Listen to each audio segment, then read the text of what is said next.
শ্ৰদ্ধাৰ অসমৰ থলগিৰি জনগণ বিগত বৰ্ষবোৰৰ তুলনাত এই বছৰ উপনিৱেশিক ভাৰত ৰাষ্ট্ৰৰ তথাকথিত স্বাধীনতা দিৱস উদযাপন বৰ্জনৰ বিৰুদ্ধত সংযুক্ত মুক্তি বাহিনী অসম স্বাধীন সংগঠনৰ মুক্তি সেনানীসকলৰ দ্বাৰা কাইলৈ অৰ্থাৎ 15 আগষ্টৰ পুৱা 6 বজাৰ পৰা দুপৰীয়া 12 বজালৈকে হদিয়াৰ পৰা ধুবুৰীলৈ এলানি সহস্ৰ সামৰিক প্ৰতিবাদৰ কাৰ্যসূচী ৰূপায়ণ কৰা হ'ব।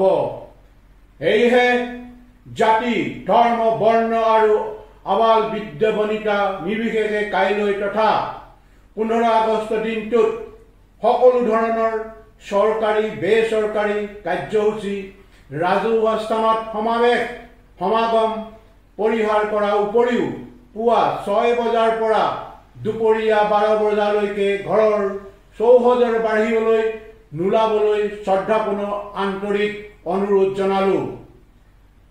উক্ত সামৰিক প্ৰতিবাদৰ সময়ছোৱাত যদি কোনো ব্যক্তি অনাকাংক্ষিত দুৰ্ঘটনাত পতিত হয় তেন্তে তাৰ বাবে সংযুক্ত মুক্তি বাহিনী অসম স্বাধীন সংগঠন দায়ী নহ'ব।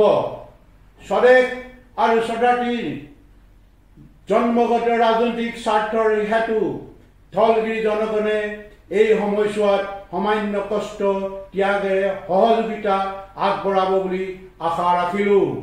জয় অসম।